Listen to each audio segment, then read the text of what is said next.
पहली गल तो यह आ कि तुसी संत मत दे विचों तुहानू की मिलिया, इन्ना तुसी अभ्यास कीता, ठीक नहीं, ते कित्थे पहुंचे?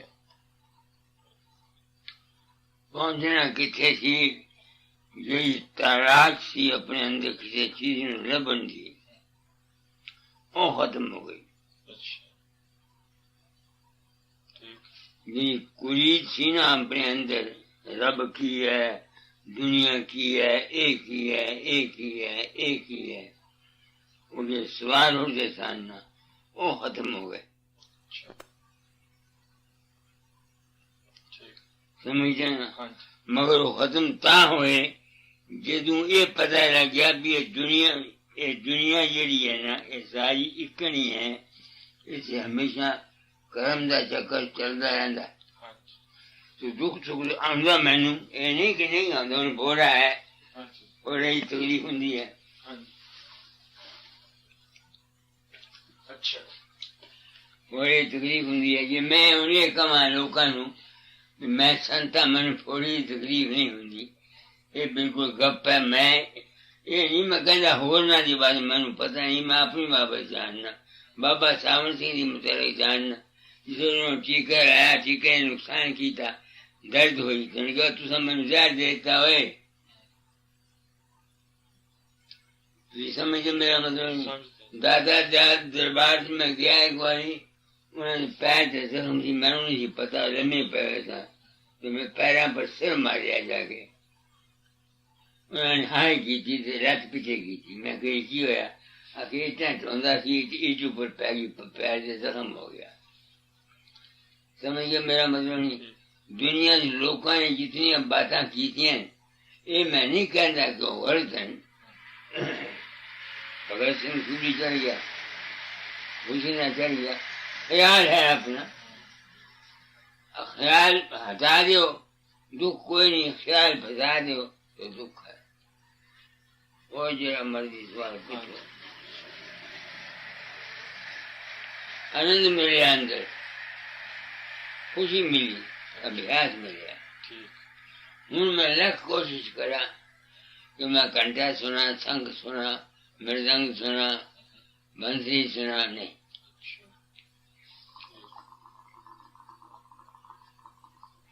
क्योंकि वो जी मंदिर सन जिसम पैरियां, वो तो संतां छुड़ातियां, ये जी मंदियां मंदिर सन, ये तुसा लोगों ने मेरी छुड़ातियां। जब मैं लोग कहने कि बाबा तेनू असी तेरी अखा चों दड़ी चों नूर निकलता असी देखने हैं, तो मैं तो होंदा नहीं, तो मैनू पता लग गया कि वो जो कुछ भी वो वेखते हैं वो उन्होंने अपना विश्वास है, अपनी श्रद्धा है। मैनू तुहाडा राती 2 वारी सुपना आया, परसों आया जब तुसी कनेडा तो तुरना सी, मैनू सुपना आया तुहाडा, तो राती 2 वारी सुपना आया कि वो मन चो ये मैनू सत्संग चो मैनू ये ज्ञान मिल गया कि भी मन की खेड है, सारी ज्यादा संस्कार हुंदा। राती मैनू अपने फादर का सुपना आया, कोई 15 साल जदों मैं आया उदों का, उदा मैनू फादर का कदे सुपना नहीं आया, वो मन के संस्कार मोहरे आ जाते। अच्छा, तो इस तो इलावा जो हजूर तुसी काम कीता, ये कदों दा कर रहे हैं? 7 बरस की उम्र से। नहीं, तलाश नहीं आह सत्संग दा ते नामदान दा? 1905 तो 1905 तो मैं पंथाई बनिया, नाम लिया। हाँ जी, नहीं गुरु ऐसे गुरु कदों दा? 1939 जदों दाता दयाल ने चोला छड्या। उससे पहले मैंने हुक्म सी। हाँ, और मैं सत्संग करांदा सी। अच्छा, 1919 तक। ठीक, 16 तो लगा के 1919 तक मैं सत्संग आप भी अभ्यास करता जी सर, किताबा भी जाता जाते पढ़ के सुना जरूर। तो मैंने पता है लड़ाई भी मैं फंस गया, आप तो उस दादा मेरे अंदर प्रगट हुए, उन्होंने कहा इकन कर दे। अंदर प्रगट हो जाए, सामने आए, सामने बैठे सामने मस्तक दे मस्तक इतना बाहर नहीं आए, बाहर नहीं, मस्तक हुई सामने। अच्छा, सामने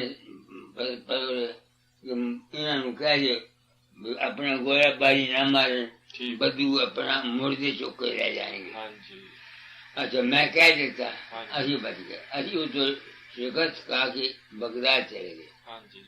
उत्थे आदमी ने मैनू कट्ठे ने घेर लिया अपने से संज्ञा ने हाँ जी। मैनू सिंहासन से बैठा के मेरी आरती करने लगे दीवे बाल के थे मैं क्या भी गुरु महाराज से लाहौर है ਤੁਸੀਂ मेरी क्यों आरती कर दियो ठीक।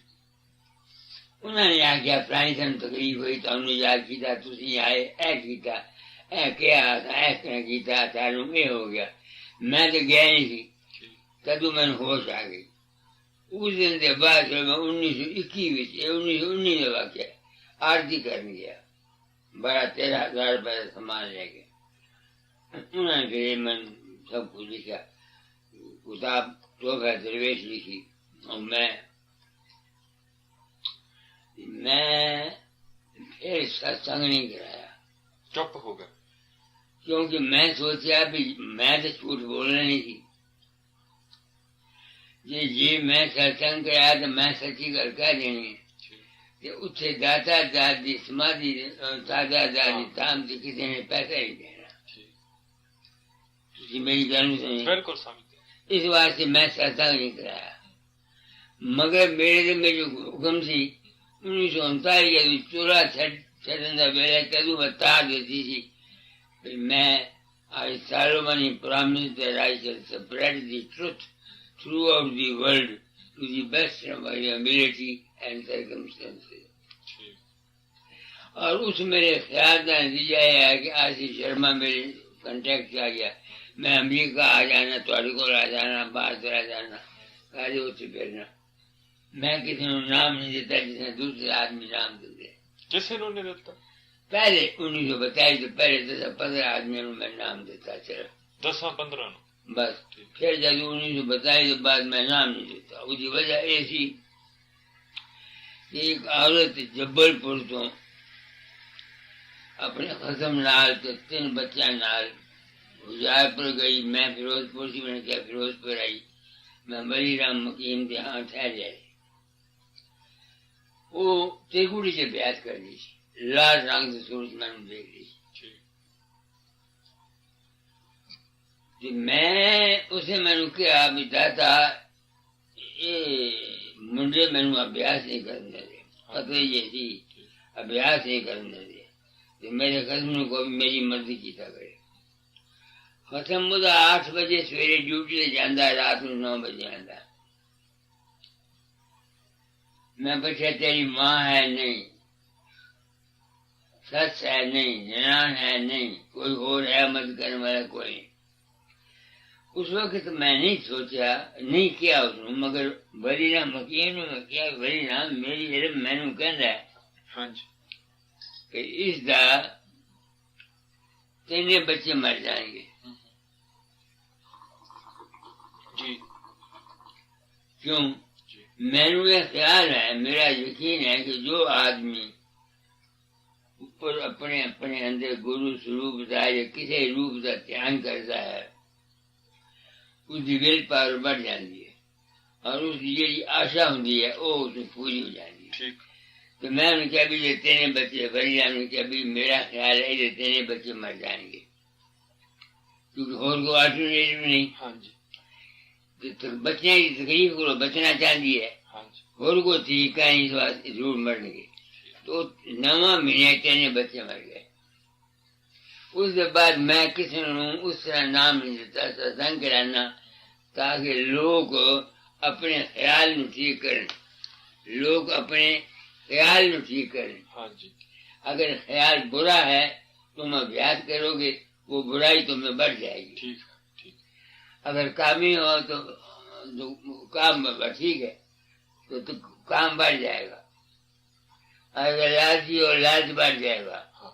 अगर प्रेम है तो प्रेम बढ़ जाएगा नेकी है तो नेकी बढ़ जाएगी बुराई है तो बुराई बढ़ जाएगी जो कुछ सबका माइंड में है इस वास्ते मैं नाम नहीं देता जब तक कि किसी आदमी को ये नहीं देख लेता कि इसका मन बहुत इस तरफ राघव है हाँ अगर मन गंदा है और वो चाहता है सच्चे दिल से कि मेरा मन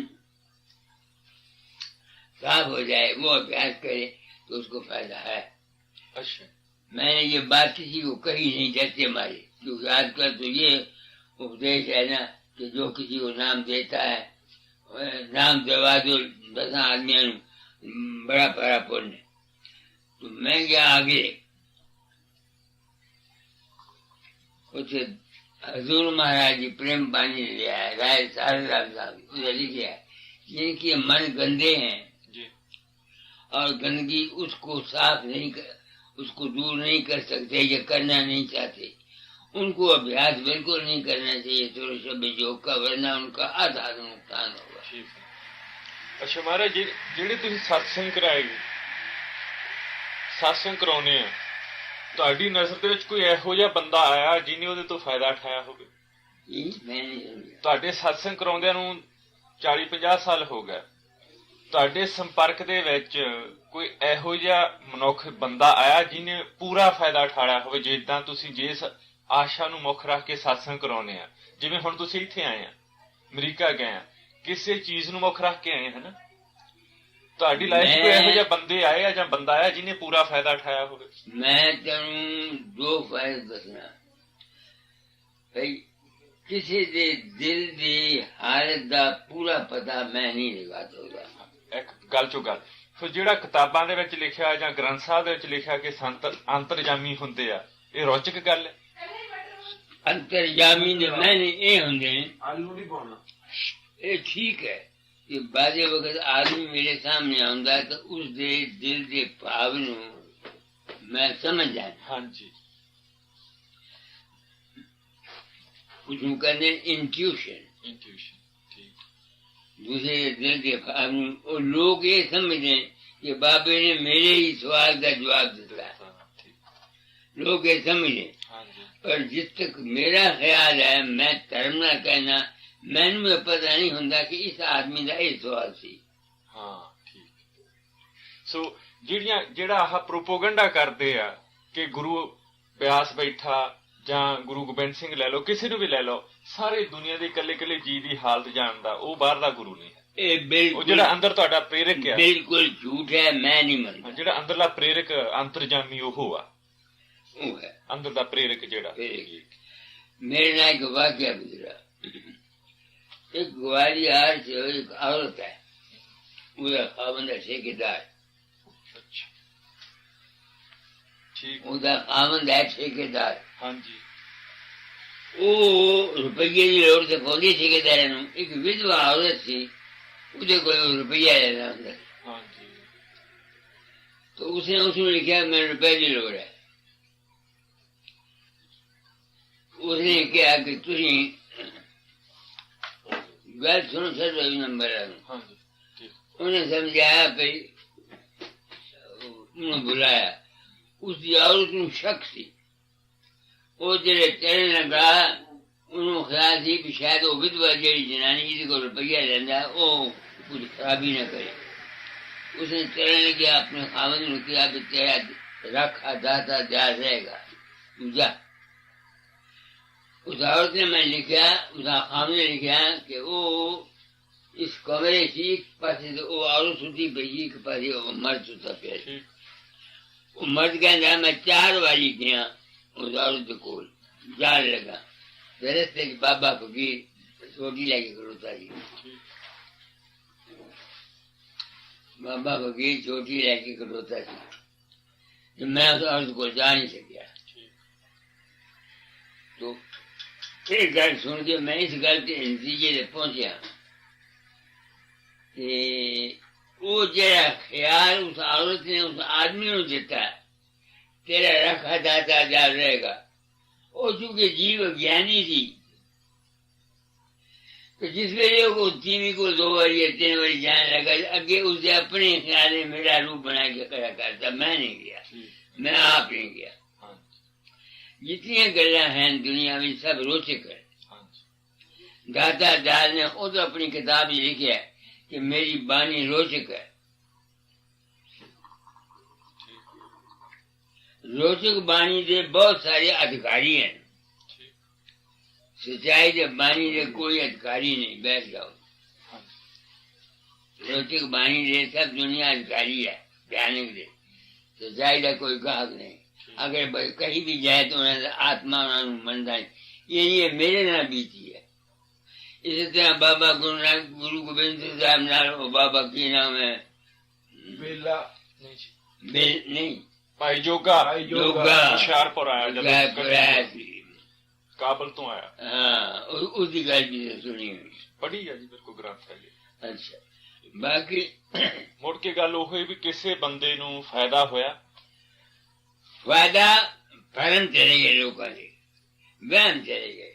ਹਾਂਜੀ वो हूं इस बात की परवाह नहीं करते असि साधन करिए या ना करिए। उन्होंने एक विश्वास बैठ गया ये आदमी मेरे को है वो कहते जी सानू चिंता कोई नहीं, फिक्र कोई नहीं, गम कोई नहीं, मरण का डर कोई नहीं। ऐसे आदमी ने 5-4 आदमी उन्होंने ये गल कही ये मैनू पता नहीं कि उन्होंने मेरे नाल सच किया या उन्होंने मेरे नाल झूठ किया। ये उन्होंने गल उन्होंने नाल है मेरे नाल नहीं। ਅੱਛਾ ਉਹ ਜਿਹੜੇ 5-4 ਬੰਦੇ ਆ ਉਹ ਕੌਣ ਕੌਣ ਸੀ? एक पूरे याद नाम याद है। एक तो मास मोहन लाल है ਤੁਹਾਡਾ ਫਰੈਂਡ जरा ਵਾਈਸ ਪ੍ਰੈਜ਼ੀਡੈਂਟ है। वो कहता बाबा जी वो सारी उम्र में सन्यासियों ने पैर टो के पींदा मर गया। ਅੱਛਾ तो खोलता जुतियां खोल के पेंदे लत्तां दबांदा मर गया। मैनू शांति है। वो मेरे ना प्रेम जरूर कर ये अज्ञान उसका जरूर है अभी तक। ਅੱਛਾ वो मेरे नाल प्रेम करता है समझे ने। ਹਾਂਜੀ तो मैनू वो अपना मित्र या सज्जन समझता है। गुरु उन्हों का बाबा सावन सिंह है। ਅੱਛਾ गुरु उन्हों का बाबा सावन सिंह है। ਠੀਕ मैनू मैं उन्हों का गुरु नहीं बनया, ਹਾਂਜੀ मैं उन्हों का यार बन गया, बिल्कुल दोस्त कर रहा है। दोस्त बन गया। ਹਾਂਜੀ ਠੀਕ। ਇਸ ਤੋਂ ਇਲਾਵਾ ਹੋਰ ਕੋਈ और की ਜਿਹੜੇ ਬੰਦੇ ਨੂੰ ਤੁਹਾਡੇ satsang ਤੋਂ ਫਾਇਦਾ ਹੋਇਆ ਹੋਵੇ?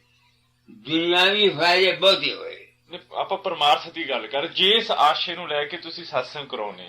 मैं जिस आशय में लेके सत्संग कराना होता है अपना कर्म। ਹਾਂਜੀ मगर मेरे दिल ने ये मनिया भी जो कुछ मैं कहना चाहना दुनिया उसमें सुनने वास्ते तैयार नहीं। ये मेरा वहम सी मेरा भरम सी कि मैं सच्चाई जाहिर करांगा तो लोगों को फायदा पहुंचेगा। मेरे तजर्बे ने साबित किया कि नहीं। बहुत कम आदमी हैं जिन्होंने मेरी गल नू समझा और नफरत द्वेष आपस विचकार बहुत उन्होंने छड़िया। ਠੀਕ मगर मौका पा जाता है मैं इतना ऊंचा बोलना बादे वक्त मन मैनू ऐसी खराब हाथ ले जाता है मैं 2 मिनट बाद समझ जाना मगर उस वेले मन मैनू ले जाता है ਹਾਂਜੀ जिस वेले गुरु ज्ञान बोल जाता है। बादे वक्त ऐसा होता है कि मैनू पता नहीं लगता बात करना कोई ख्याल मेरे दिल जा जाता है ये गल मैं नाजायज करना। मसलन तुम समझो मैं एक दफा अपने मकान अपने कमरे की कोठे से उतो मैं मैनू जरूरत सी टीका लगवान दी या कुछ पूछने दी डॉक्टर को। तो मैं आवाज मारी आदमी नू मैं क्या डॉक्टर को मेरे को लावे। तो मेरे नाल पंडित वाइस प्रेसिडेंट जी का मोहनलाल खड़ा। मैं क्या मोहनलाल मैं गलती की थी है मेरा कोई हक नहीं डॉक्टर नू अपने को बुलाने का अपने काम वास्ते। वो टीका ला जाता कभी उसमें आने लगे इस पिछले साल 30 रुपए देते 30 रुपये अपने पास देते कि मेरा कोई हक नहीं है कि उन्होंने एक कहा कि मैनू आके टीका लावे। मैं तुहाडे को आया तो मैं $25 देते। ਹਾਂਜੀ क्यों देते? मैं समझा भी मैं आया इन्होंने तकलीफ देती है रोटी खावांगा कुछ करांगा ताकि मेरा कर्जा उतर जाए। तुसी अमीर तो हो नहीं तुसी अमीर आदमी माफ करना मेरी गल भाई तुसी अमीर आदमी हो बड़े गरीब आदमी समझे, मतलब मैंने अपने दो मियाँ बीवी कमाई कर दो, चार पैसे कमा दो, अपना पेट पाल दो, इस वास्ते जरा बोझ मैं तुम पाना थी वो पैसे तुम मैं देते। तो मेरा अपना असूल जरा है जिंदगी का वो ये है,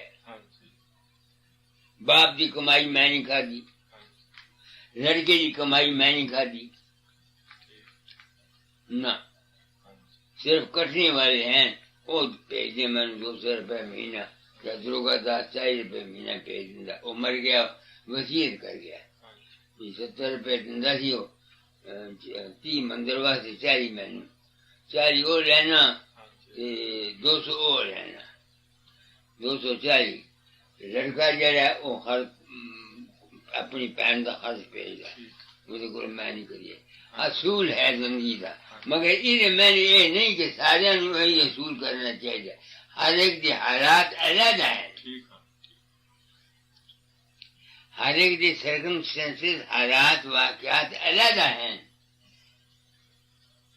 मगर मैं इस हक बेचा कि अगर एक बाप दे को रुपया है अपना, उसका कोई हक नहीं कि लड़के को मंगे कुछ ही ना, लड़का अगर कोई 2 पैसे 4 पैसे दे देता तो वो वर्त रहे तो कोई हक नहीं, उसका हक नहीं है कि उम्मीद रखे, नहीं है तो लड़के का हक है कि बाप की रोटी का, बाप के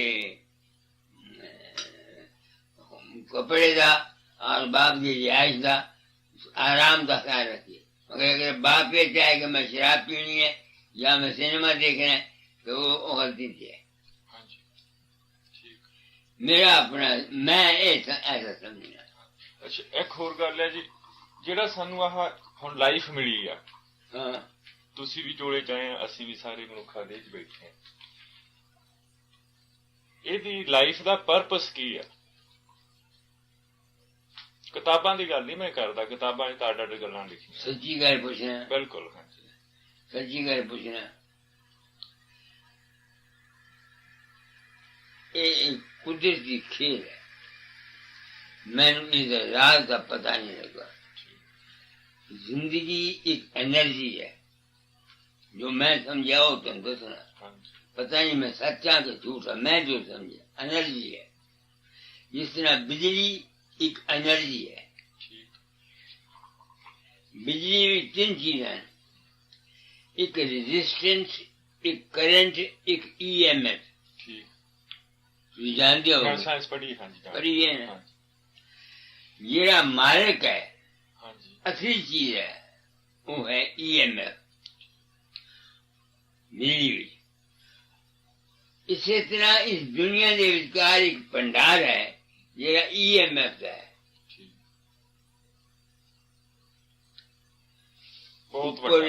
एक EMF है।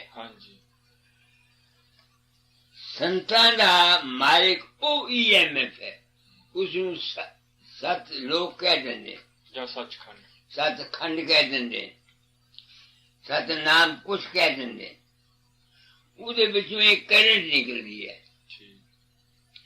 जी करंट दुनिया बनाती है। किन्ने ही ब्रह्मंड हैं, किन्ने ही सूरज हैं, किन्ने ही लोग हैं जिन्होंने कोई अंत नहीं मिलता। यही गुरु नानक साहब ने अपनी बाणी किया, लख पताला पताल, लख आकाशा आकाश, और पाल थके, ऐसी ऐसी बाणी है कोई है। अच्छा, इसी तरह ही वो एक भंडार है, उसके विचों उसकी जी करंट है वो निकलती है, वो इस दुनिया में बनाती है। कितने ही ब्रह्मा हैं, कितने ही विष्णु हैं, कितने ही शिव जी हैं, और यही गल शास्त्री भी कहने, क्योंकि जिस वेले कृष्ण महाराज का अवतार होया तो ब्रह्मा नू शक पै गया, उसने जेरे उन्होंने ग्वाल बाल सान वो सारे चुरा रहे, चुरा के रह गया। हुण ब्रह्मा का एक दिन 101 साल बराबर है, एक लिखिया किताबा। तो कृष्ण ने दूसरे बैल बना ले, मुड़ के आया, उसने देखा, वो फिर गया विष्णु महाराज को, ये लिखे किताब उसको द्वार पर आया, अगर तू कौन है? मैं ब्रह्मा। अगर तू ब्रह्मा केड़े देश का है? तो मत उठो ये साबित होया कि अनेक ब्रह्मा हैं, अनेक विष्णु हैं, अनेक खंड हैं, अनेक जमीना हैं, और पाल सके और की को जात, एक तत्व है। हमारे जिस्म में वो तत्व है प्रकाश का, उसका तत्व का जहूर शब्द और प्रकाश है। वो जो एलिमेंट है, सबसे एनर्जी, वो जब जहूर में आती है तो एक प्रकाश होता है और एक शब्द होता है। क्योंकि जहाँ हरकत होती है वहाँ प्रकाश और लाइट का होना साइंस के मुताबिक जरूरी है। तो उस प्रकाश का हिस्सा जब हमारे शरीर में आता है तो मन, चित्त, बुद्ध, अहंकार पैदा होते हैं। समझते हैं? हाँ जी। उस मन, चित्त, बुद्ध, अहंकार में एक मैं आ जाती है। हाँ जी। तो एक जिस्म की मैं है, एक मन की मैं है, एक आत्मा की मैं है, एक सूरत की मैं है। मेरी जो तीन मैं है निचली, उसका तो मुझको भेद मिल गया और मैं अपने आप को बचा भी सकता हूँ तो मैं से। मगर जो चौथी मैं है सूरत की, वो अभी तक मुझसे नहीं गई। कोशिश करता हूँ, अगर वो चली जाएगी फिर तुमसे बोलूंगा नहीं, फिर ये काम नहीं करूंगा। हाँ मैं दीर्घ रोग, सुने है ना? हाँ मैं दीर्घ रोग। तो मेरी हाँ मैं जिस्म की और मन की और आत्मा की तीनों है तो सही, मगर उनको मैं जानता हूँ, तंग नहीं करती। मगर जो सूरज की मैं है वो मेरी अभी नहीं मरी, और जिस दिन वो मर गई फिर आपसे बात नहीं करूंगा। फिर मुझे क्या जरूरत है उपदेश करने की या उपदेश सुनने की? रात कल दोपहर को मैं सोया हुआ था यहाँ, तो हमने क्या हो रहा था, तो मैंने कहा भाई जिनको सत्संग सुनने का शौक है वो भी अधूरे हैं, जिनको सत्संग कराते हैं वो भी अधूरे हैं। पूरा वो है जो ना सत्संग सुनने की ख्वाहिश रखता है ना सत्संग कराने की ख्वाहिश करता है। खामोश। कुछ और पूछना पूछ लो। पूछ दें, बस सोच सोच के पूछ। और दूसरी ये बात ये है, एक बात सुन लो जो मैं साफ कहता हूँ आप, सिवाय मुझ एक्सेप्शन केसेस के आमतौर पर भगत जन वो बनते हैं जिनका ब्रह्मचर्य छोटी उम्र में गिर जाता है। बाबा सावन सिंह की उम्र शादी हुई 13 वर्ष की, जब 13 वर्ष की थे तब पहला ब्याह हुआ। स्वामी रामकृष्ण परमहंस की शादी हुई जब वो छोटी उम्र में थे। राय साहब राम की शादी हुई जब वो 12 वर्ष के थे। तो मेरी समझ में ये आया है कि जिस नौजवान को मैं ज्यादा भक्ति करते हुए देखता हूँ, मुझे फौरन पता लग जाता है कि इसकी सेक्स में कमजोरी है, और ये बात 100% ठीक निकली है। मेरा अपना केस मेरे साथ है। 13 साल की उम्र में शादी हुई, फिर अशांति तो आनी ही थी, ब्रह्मचर्य की ज्यादा गिर जाने से अशांति आई। फिर जब मैं 10 साल चला गया, 12 साल वसील गुजार में वो कमी पूरी होगी, मैंने बीने भी और सब कुछ सुना, अंदर अंदर सब कुछ सुना।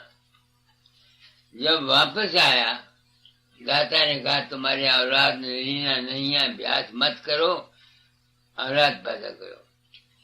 मेरे में मैंने अभ्यास में आदत पड़ी हुई थी, अभ्यास भी करता रहा और विषय में भी पता। अगर तो औरत के पास सिर्फ जाता औलाद के लिए तो मुझे तकलीफ न होती, मैं तो स्वाद में फंस गया।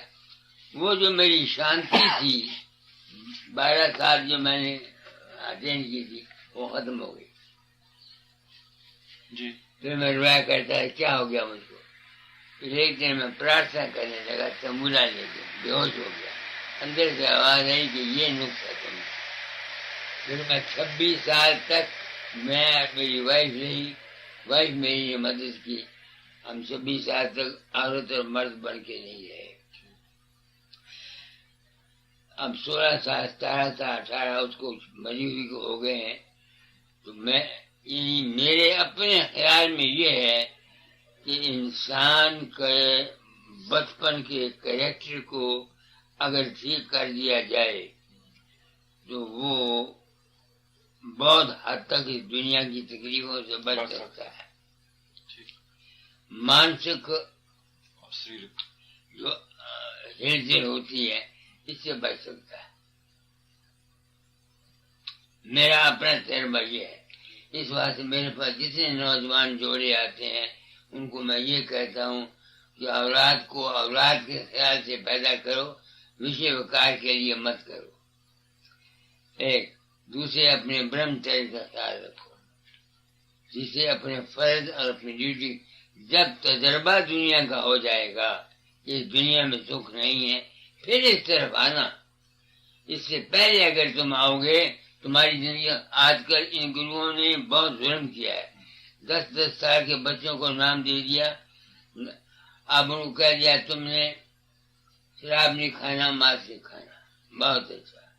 मैंने कितने घराने देखे हैं जहाँ ये तबाही आ गई, चोरी खाते, औरतों और खादनों की बनी नहीं, क्योंकि खावत शराब पीते थे, मांस खाते थे, नहीं समझ में आई, औरतें दुखी रहती थी।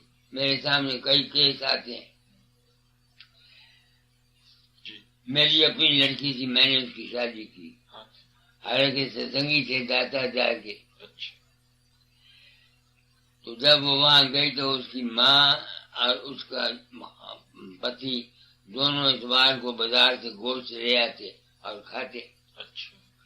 और मेरी लड़की मेरे पास आई, कहने लगी ये काम है। मैंने कहा तू किस मर्ज की दुआ है, तेरा धर्म है, खावन तेरा गोश्त खाता है, उसको गोश्त को मैं पका दूंगी, उसको पका दो, माँ को खिला दो, उसको खिला दो, मगर तुमने नहीं खाना, तुम अपने लिए इरादा सब्जी बना दो। वो अपने आप छोड़ जाऊंगी। जब उसने कहा मैं बना दी, वो बड़े हैरान हुए। फकीर चंद की लड़की होकर कहती है। वो 2 महीने उसने उनको गोश्त बना के खिलाया, 2 महीने के बाद छोड़ गए। और सबसे ज्यादा गलती है माँ बाप की। हाँ, ये मैं मानता, माफ करना मेरी बात को, मैं तो आशा की बात। जब बच्चा पेट में होता है, माँ बाप भोग करते रहते हैं, उस लड़के पर काम का असर पड़ता है। जब वो जवानी में आता है, अभी जवान नहीं होता, उसमें काम का अंग आ जाता है और वो खराब हो जाता है। ये बात बिल्कुल सच्ची मैंने आपको कही। मैं खुद इस मर्ज का मुब्तला रहा हूँ। मेरी अगर शादी छोटी उम्र में न होती तो शायद मैं जो हालत मेरी इस वक्त है उससे बेहतर होती। ये मेरी समझ में आया है। बाकी रह गया सरदार जी, सच्चाई अगर पूछो, सच्ची बात, मैं जब अकेला बैठता हूँ तो मैं अपने आप को भूल जाता हूँ। मुझे न होश होती है मैं फकीर चंद हूँ या कहाँ हूँ, क्या हूँ। एक हालत तारी हो जाती है जिसका मैं न 1 कह सकता हूँ न 2 कह सकता हूँ, कुछ नहीं। लफ्ज बथेरे बाहर समझाने के लिए कई कर देते हैं। वो जितने लफ्ज हम करते हैं सारे ही नामुकम्मल है। वो है, क्या है, मालिक है, मगर वो क्या है किसी आदमी को कोई हक नहीं है कि वो कहे कि वो क्या है। संतान ने उसको उन्मन कह दिया, किसी ने हैरत रूप कह दिया, किसी ने ला मकानी कह दिया। हाँ जी, आप समझे, समझ ये सृष्टि का कर्म क्षेत्र चलता रहता है। ये मैं है हमारे अंदर, या तो इसको कर्म से ठीक करो, या भक्ति से इसको ठीक करो, या ज्ञान से ठीक करो। कर्म, भक्ति और ज्ञान, तीन मार्ग हैं इस मैं को ठीक करने के लिए। कर्म में भी निष्काम होना चाहिए। अगर निष्काम नहीं है तो वो उसका फल लेने के लिए जान खाएगा वो। बस छोड़ दो, ठंड तो नहीं कोई नहीं। अग्रवाल, होगा महाराज। ओ अग्रवाल, तम्बाकू पापड़ी, बस भाई सारी कौन है जी? तम्बाकू पा।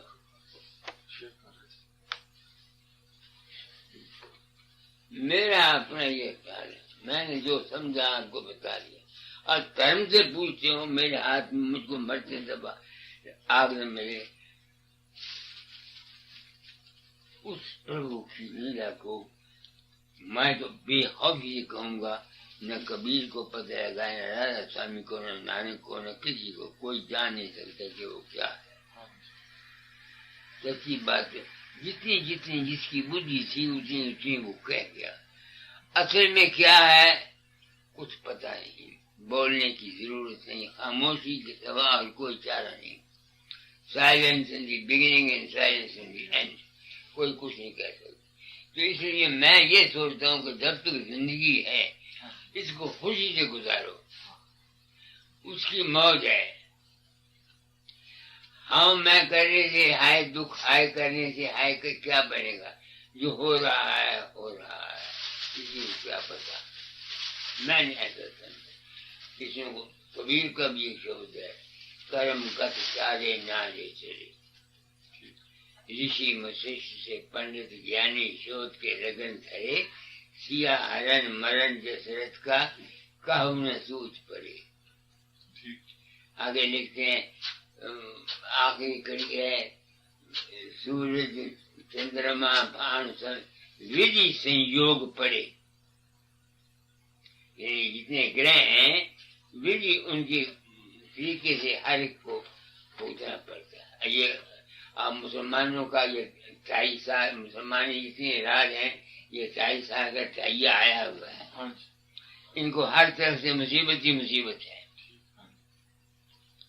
एक गल हो रही महाराज, सानू एक ख्याल दिता गया गुरबाणी विच, संतां दी बाणी दे विच भी कि जीव आउंदा जांदा है। हाँ जी, ठीक है।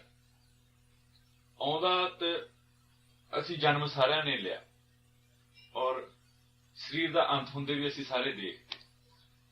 वाकई ही आउंदा जांदा। हाँ। पिछला जन्म है, पिछला जन्म और अगला भी है। अगले भी है। इसका प्रूफ है कोई? इसका प्रूफ मेरे तजर्बे जेड़ी गल है वो कहना। ਤੁਹਾਡੇ पर्सनल तजर्बे? पर्सन से मेरी लड़की प्रेम प्यारी कोयते में थी, तो मैंने अपनी बड़ी लड़की को 40 तोले सोना और बड़ा फारा दाज दिया। इस लड़की को मैंने सिर्फ 1500 में शादी कर दी, 5 तोले सोना दिया। कोटे चली गई, बीमार हो गई। जब जाने लगी तो मेरी औरत ने मेरे साथ झगड़ा किया कि ये तुमने क्या किया, जब उसको इतना दिया तो इस लड़की को क्यों तुमने थोड़ा दिया? कुछ भी नहीं दिया। मैं उसको कुछ नहीं बोला, लड़की चले गई। मैंने कहा बेटी पिछले जन्म के 700 रुपए मैंने तेरा कर्जा देना है, अगर अब ले लो तो तुम्हारा मेरा रिश्ता टूट जाएगा। इस वास्ते जब अपना मकान बनाएगी उस वक्त तुमने, अगर मैं रहा तो मुझसे ले लेना, तो अपने पैसे से ले लेना। वो चली गई। वो बीमार हो गई 4 साल के बाद। मेरी औरत ने मजबूर किया, 6 महीने में 100 रुपया भेजता रहा। जब 7वां महीना आया औरत ने फिर मजबूर किया, तो मैंने 100 रुपया का का ड्राफ्ट लेके पंजाब नेशनल बैंक से कोर्ट भेज दो, उसने भेज दिया। मैंने छुट्टी ली और उसको वहां छोड़ आया। उसको बोला कि अब जो मर जाएगी। लड़की मर गई।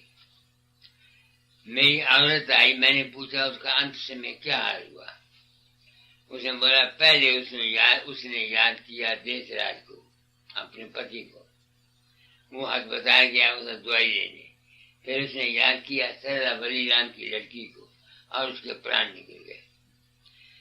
इतने में दूसरे दिन बलीराम हकीम आया मेरे मकान में अफसोस करने के लिए। मैंने कहा बलीराम काहे को अफसोस करता है, तेरे घर में लड़की आएगी। कहेंगे मेरे घर में कैसे? मगर तेरी लड़की के सरला के आएगी। कहने कैसे? मैंने कहा उसने आखिरी दम पर सरला को याद किया था। अंत मता सोगता। तो उसने बोला लड़की को तो चौथा महीना है। मैं कहा रू जो है चौथे महीने आती है, जिसमें बन जाता है पेट में तो फिर सुरत आती है। ਜਿਹੜੀ ਚੌਥੀ ਚੀਜ਼ ਸੁਰਤ ਜਾਂ ਚੌਥੀ ਚੀਜ਼ ਉਹ ਚੌਥੇ ਮਹੀਨੇ हाँ वो चौथे महीने आती है। मगर चूंकि मेरी लड़की को ससुराल में जहर दिया गया था, उसकी सास ने दाद नहीं मिला था, इसको इस जन्म में ससुराल से तकलीफ होगी, सुखी नहीं होगी। वो लड़की पूर्णिमा उसका नाम था, एमए पढ़ी, उसकी शादी हुई, 4 साल के बाद पति मर गया। जो कुछ मेरा इंजाम था वो ठीक निकला।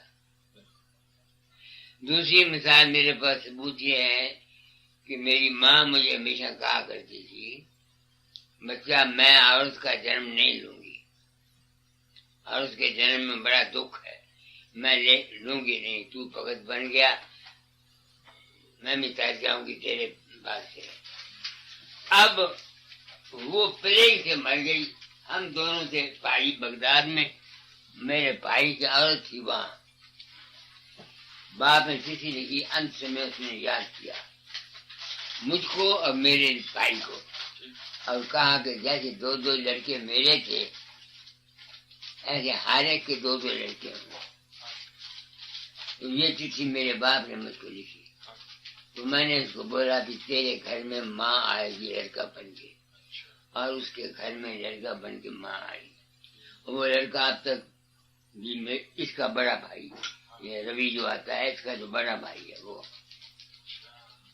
तो तब से मुझे यकीन हो गया कि आवागमन है। मैं किताबों की आशा, एक तो ये बात है, दूसरे ये है कि सब संत मानते हैं, जैन मानते हैं, बुद्ध मानते हैं, हिंदू मानते, सब मानते हैं कि आवागमन है, और आवागमन है भी जरूरी। ਤੇ ਆਉਂਦੀ ਜਾਂਦੀ ਕਿਹੜੀ ਚੀਜ਼ ਹੈ ਮਹਾਰਾਜ? आत्मा या मन? आत्मा। आत्मा सुरत आती जाती, सुरत आती जाती। शरीर तो अलग हो ही जाता, शरीर तो खत्म हो जाता, जी चीज खत्म हो जाता है, संस्कार रहता है मन का संस्कार रहता सुरत दे नाल। तांहियों सुरत हैगी रहिंदी, जिद्दां तुसीं राती सत्संग च किहा सी, सुरत दे उपर मन दे संस्कार पै रहिंदे हैं, ओहो ही फिर आउंदी जांदी। और कोई सवाल करना हो कर लो। हाँ जी, तुसीं कहंदे जी कोई पुछ लो। ਤੁਸੀਂ ਮੈਂ ਤੇ ਇੱਕ ਜਿਹੜੇ ਸੰਤ ਮਹਾਤਮਾ ਅੰਦਰ ਜਾਂਦੇ ਹਨ ਰੂਹਾਨੀ ਅੰਦਰ, ਤੇ ਇੱਕ ਦੂਸਰੇ ਸੰਤ ਮਹਾਤਮਾ ਦਾ ਇਹਨਾਂ ਨੂੰ ਦਿਸਦਾ ਹੁੰਦਾ, ਪਤਾ ਹੁੰਦਾ। हाँ जी, क्या बात है? मैं दसदा महाराज। ਗਿਆਨੀ ਜੀ ਨੇ ਸਵਾਲ ਕੀਤਾ ਕਿ ਜਿਵੇਂ ਤੁਸੀਂ ਸੰਤ ਹੋ ਗਏ ਹੈਗੇ ਆ, ਜਿਹੜੇ ਸੰਤ ਅੰਦਰ ਜਾਂਦੇ ਆ, ਜਿਨ੍ਹਾਂ ਦੀ ਸੁਰਤੰਤਰ ਮੁਖ ਹੁੰਦੀ ਆ, ਉਹਨਾਂ ਨੂੰ ਪਤਾ ਲੱਗ ਜਾਂਦਾ ਕਿ ਦੂਜਾ ਸੰਤ ਵੀ ਇਸ ਸਟੇਜ ਤੇ ਪਹੁੰਚਾ, ਜਾਂ ਉਹ ਵੀ ਅੰਦਰ ਇਸ ਸਟੇਜ ਤੇ ਚਲੇ ਜਾਂਦਾ। नहीं, जब तक उसके हालात और वाक़यात न देखेंगे, ਅੱਖੀ ਨਾ ਦੇਖ। ਹਾਂਜੀ, आप समझिए मतलब। ਇਹ ਤਾਂ ਪੁੱਛਦੇ ਕਰਕੇ ਇਹਨਾਂ ਨੂੰ ਇਹ ਖਿਆਲ ਦਿੱਤਾ ਗਿਆ ਕਿ ਸਤਲੋਕ ਦੇ ਵਿੱਚ ਜਾਂ ਤਰਕੂਟੀ ਦੇ ਵਿੱਚ ਰੂਹਾਂ ਹੁੰਦੀਆਂ। ਹਾਂਜੀ, होती हैं, ਹੁੰਦੀਆਂ, ਤੇ ਜਿਹੜੇ ਉੱਥੇ ਮਿਲਾਪ ਹੁੰਦਾ ਉਹਨਾਂ ਦਾ ਆਪਸ ਵਿੱਚ ਹੀ। मगर वो रूहें एक दूसरे को पहचान नहीं सकती। आप देखो तुम्हारे जिस्म में रेड कॉर्पोरस और व्हाइट कॉर्पोरस है। हाँ जी, ठीक है। उनके अंदर रेड कॉर्पस और व्हाइट कॉर्पस है कि नहीं? अगर ये रेड कॉर्पस न हो, खून पानी हो जाएगा और आदमी मर जाएगा। तो हमारी जिस्मानी जिंदगी के हंस कौन है? Red corpus. इस तरह मन के अंदर अगर थिंकिंग नहीं है तो मन नहीं है। समझ गए? ऐसे ही रूहानी दुनिया में सिर्फ अणु होते हैं रोशनी के, मगर वहां ये शक्ल नहीं होती उनकी। जिस तरह सूरज की किरण की शक्ति होती है, गोलाकार होते हैं वो अगर वहां ना हो तो सच लोग उसको नहीं कह सकते। नहीं समझ में? उनको हंस कहते हैं। वही साढ़े अंदर है। वो हमारे जिस्म में, खून में रेड कॉर्पस और वो है।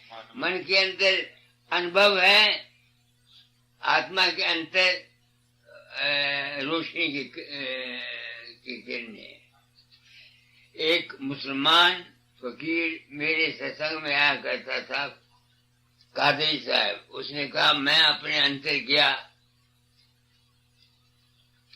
बड़ी भारी रोशनी में। वहां हजरत मोहम्मद थे, दाता दयाल थे और मैं भी था, और मेरा नाम भी लिया, और दूसरे महापुरुष भी थे। तो मैंने उसको सत्संग में कहा कि मैं नहीं था, मैं नहीं था। जब मैं नहीं था जो कुछ उसने देखा वो भी नहीं था, कल्पना, वो उसकी अपनी कल्पना, उसका अपना बनाया हुआ था। अनुभव विश्वास भी हो गया कि मन जो कुछ मर्जी बना ले। ਇਹ ਮੈਨੂੰ ਅਨੁਭਵ ਹੋ ਗਿਆ। ਮਨ ਡਰਾਮਾ ਚੀਜ਼ਾਂ ਰਚਦਾ ਰਹਿੰਦਾ, ਸ੍ਰਿਸ਼ਟੀ ਪੈਦਾ ਹੁੰਦੀ ਰਹਿੰਦੀ ਹੈ, ਖਤਮ ਹੁੰਦੀ ਰਹਿੰਦੀ, ਰਚਦੀ ਰਹਿੰਦੀ। ਇਹਦੇ ਚੋਂ ਨਿਕਲਿਆ ਕਿਵੇਂ ਜਾਵੇ? ਕਿਵੇਂ ਜਾਵੇ? ਜਿਹੜਾ ਰੂਪ ਤੇ ਰੰਗ ਹੈ ਇਹਨੂੰ ਛੱਡਿਆ ਕਿਵੇਂ ਜਾਵੇ? ਇਹ ਤੇ ਮੈਨੂੰ ਤੇ ਫਾਇਦਾ ਹੋਇਆ ਸਿਰਫ ਤੁਸੀਂ ਲੋਗों को। जब से मुझे ये यकीन हुआ कि मैं किसी के अंदर नहीं जाता, तब शक्लें तो आती हैं मेरे सामने, मगर मैं उन शक्लों में फंसता नहीं। अब बात समझिए ना। इसके अलावा मैं अकाल पुरुष को मानता हूँ, या अनामी पुरुष को मानता हूँ, या राधा स्वामी पुरुष को मानता हूँ, जो मन चित्त बुद्ध अहंकार से परे है। तो मेरा इष्ट वो रहता है। मगर जब कभी मन में आता हूँ दुनिया के काम में, उस वक्त मैं गुरु के स्वरूप का सहारा लेता हूँ। खुल के। सो ਤੁਹਾਡੇ ਕਹਿਣ ਦਾ ਮਤਲਬ ਇਹ ਆ ਕਿ ਜਦੋਂ ਮੈਂ ਅਭਿਆਸ ਦੇ ਵਿੱਚ ਬੈਠਦਾ, ਠੀਕ ਨਹੀਂ, ਤੇ ਜੇਕਰ ਮੈਂ ਇਹਨਾਂ ਸੈਂਟਰਾਂ ਤੇ ਸੁਰਤ ਜਮਾਉਣਾ ਤੇ ਰੂਪ ਆਉਣਗੇ? ਆਉਣਗੇ, ਜ਼ਰੂਰ ਆਉਣਗੇ। ਅੱਛਾ, ਤੇ ਇਹ ਤੋਂ ਉੱਪਰ ਚਲੇ ਜਾਵਾਂ ਫਿਰ ਸ਼ਬਦ ਕੁਛ ਨਹੀਂ, ਸ਼ਬਦ ਜਾਂ ਪ੍ਰਕਾਸ਼ ਤੇ ਇੱਥੇ ਤੇ ਜਿਵੇਂ ਜਾਗਰਤ ਅਵਸਥਾ ਚ ਤੇ ਹੋਣਾ ਹੀ ਆ। ਇਹ ਤੇ रहेंगे, ठीक है, कोई रोक नहीं सकता है। ना रोकने की लोड़ है। ये तो आएंगे। जैसे जैसे संस्कार तुम्हारे अंदर पड़े हुए हैं वो शक्लें। मैंने आपको बताता हूँ कि मुझको मंदिर बनाए हुए 18 साल हो गए, कभी मंदिर सपने में नहीं आया। वहाँ के जितने कर्मचारी हैं कोई सपने में नहीं आया। बाहर इतने सत्संग कराता हूँ, कभी आप लोग सपने में नहीं आए। मगर रेलगाड़ी और तार, माँ और बाप और बीवी, कभी कभी भाई, या कभी साल के बाद लड़का, ये जरूर सपने में आता है। या सपने में मैं अभ्यास करता रहता हूँ, या सपने में मैं अभ्यास करता रहता हूँ। इससे क्या साबित हुआ मुझको कि जिस काम में मेरा जाती इंटरेस्ट नहीं है उसका असर मेरे दिमाग पर नहीं पहुंचता।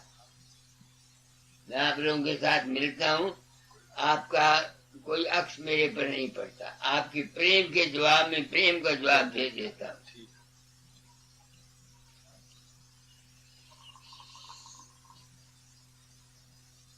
अब ये ख्वाहिश मेरी अभी बाकी है कि जब मैं शरीर से निकल जाऊं फिर कुदरत मुझको मौका दे कि मैं कुछ दुनिया को बता सकूं कि मेरा किसी चीज के देखे मैं कोई मेरा क्या अंजाम हुआ।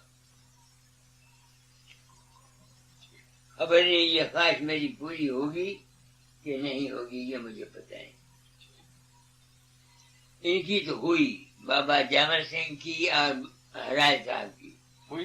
हाँ, वो तो जब गुजर गए सारा मकान रोशन रहा कितनी देर तक। अच्छा जी। हाँ जी। और बाबा जामर सिंह जब गुजरा तो आवाज सारे कमरे में मौजूद रही, जब उस कमरे में आता रहा जब तक उसकी लाश को उठाया नहीं गया। ये किताबों में लिखा हुआ है, हमने देखा नहीं। दाता दयाल थे, इनको बवासीर थी, इसी उम्र में इनको बवासीर की तकलीफ हुई। फिर ये दूध से इन्होंने उस तरह लेकर सिर से लेके पांव तक जितने बाल थे सारे उतरवा दिए। अच्छा। और दूध से नहाए सुबह। दूध से नहाने के बाद शाम को अंदर चले गए। नंदू सिंह की ड्यूटी लगा दी कि कोई आदमी अंदर ना आए। नंदू सिंह ने मुझे कहा कि मैंने इतना देखा, घंटे 2 घंटे के बाद उनके जिस्म को हाथ लगाया तो गर्म था, 4-5 घंटे के बाद जिस्म को हाथ लगाया तो कुछ नहीं, ठंडा था, कुछ नहीं था। बीमार नहीं हुए। यही बस बीमारी अगर उनको कमजोर हो गए थे। हाँ, तस्वीर हो गई। जिसम ये दाढ़ी जो थी ना हजामत आप करते थे वो, ये चमड़े का मांस यहाँ आ जाता था। ये अच्छा। ये तो नाई को बुलाया हजामत करने के लिए, वो उसने उन्हें मुझे कहा कि मुझसे आपकी हजामत नहीं होती, मांस ढीला है। हाँ, उसने कहा अच्छा ना सही उसरा दे दो। उसने उसरा लिया, दादा ने आप माँ को खींचाए थे, वो मुझे सारा साफ कर दिया। फिर उन्होंने शरीर समाधि च जाके छाड़ दिया। ए पता नहीं क्या हुआ, जो नंदू सिंह ने मुझको बोला मैंने वो बोल दिया आपको। फिर सुबह उन्होंने दूध मंगवाया, दूध से नहाए। एक दिन पहले अपने जिस्म को सारे को उससे से जित कोई बाल भी सिर भी और सब कुछ सब बाल उतरवा दिए। दूसरे दिन वो दूध से नहाए। जब शाम हुई कहने लगे अब मैं जाता हूँ, अपने कमरे में लेटता हूँ, मुझे कोई जगाए ना, तुम बाहर कोई अंदर ना आए। तो जंगी लगवाना चाहते थे। बस फिर वो गए। उसने नंदू सिंह की जुबानी मैंने कह रहा हूँ कि अंत में उन्हें न हाय की, न हूँ की, न ही की, न कुछ नहीं। सिर्फ 2 दफा मैं गया तो मैंने उनके हाथ देखा, जिस्म को लगाया तो जिस्म गर्म था। बुलाया मैं नहीं, फिर मैं चला आया। फिर जब 5 घंटे के बाद फिर गए, फिर देखा जिस्म ठंडा था, बस डर से। ये कहानी उन्होंने मेरे गुरु महाराज को मुझे बताई। और उनकी बाबत ये ख्याल था मुझे उन्होंने चिट्ठी लिखी थी मरने से 6 दिन पहले। दादा दयाल ने? हाँ। अच्छा। ये उसमें बहुत कुछ लिखा। उसमें एक शब्द था, अब समझ ले बूढ़ा हुआ तेरा पीर। अब समझ ले बूढ़ा हुआ तेरा पीर। ऊपर लिखा हुआ था रात को नींद नहीं आई। ऐसा लगा तो मैंने छुट्टी के वजह अर्जी की। रात को सुबह 4 बजे मुझे किसी ने कहा कि दादा दयाल का चोला छूट गया है। सपने में सुबह मेरी और सोई हुई थी। मैंने उसको बोला, मैंने कहा भगवान ऐसा सपना आया। हाँ जी। तो मेरी और ने कहा हाँ। साथ ही मैंने क्या देखा कि 6-7 मील। हाँ जी। ठीक। यही बड़ा बड़ा एक गोला रोशनी का हाँ जी। ऊपर से मेरे दिमाग में आया। हाँ जी। ठीक। यहाँ हाँ जी। वो सारी रोशनी सारी मेरे अंदर आ गई। हाँ जी। और एक नगीना किसी ने मुझे पेश किया, तरह तरह के उसमें रंग थे। हाँ जी। तो मैंने घबरा के उठ के अपने और को कहा कि मैंने सपना ये देखा है। हाँ जी। मेरी उसने कहा कि जिस आदमी के सपने की मौत का पता लगे उसकी उम्र लंबी होती है। अच्छा। तो मैंने चिट्ठी में यही लिख दिया दाता साहब को कि आपकी चिट्ठी पहुंची, मैंने छुट्टी के लिए 10 दिन के लिए अप्लाई किया हुआ है, जब आएगी मैं हजूर की खिदमत में हाजिर होऊंगा। तो मुझे ये सपना आया है, आप अभी कुछ दिन और बाकी रहेंगे, ऐसा लिखा मैंने। तीसरे दिन मेरे पास चिट्ठी आ गई कि दाता जार चोरा छोड़ गए। और फिर दुनिया का हिसाब बताओ, तुमको पता नहीं सरदार जी, दुनिया में गुरु मत की कदम चीज है। जो उनका भतीजा था वो तो बन गया मालिक, एक और को बना लिया, उसको बना लिया स्वामी। आप गुरु बन बैठा, मुझे चिट्ठी आई। मैंने कहा संत मत की तालीम न तुम्हारे पास है न किसी और गुरु के पास है। काम तुम्हारी है, आमदन तुम्हारी है, मुझे पैसे की जरूरत नहीं, तालीम मैं फैलाऊंगा, मेरे समय ड्यूटी है, किताबों में लिखा हुआ है। तुमने पैसे के लिए मालिक बने हो, पैसे के लिए स्वामी बने हो, तुम जो मर्जी चाहे साहब जी महाराज बनो या स्वामी जी बनो या जो तुम्हारी मर्जी बनो, ये जो तालीम है, ये सजाई जो है, ये मैं अपनी जिंदगी में जाहिर करके जाऊंगा। मामा कोई सुने या न सुने। उसका की नाम सी महाराज? उनके भतीजा था उनका राम किशोर सिंह। राम किशोर सिंह। तो दाता दयाल दादा कोई लड़का नहीं सी? ना, लड़कियां थी। 6 साल तो उन्होंने कुल गृहस्थ होगा। अच्छा। बाकी फिर शादी नहीं किया।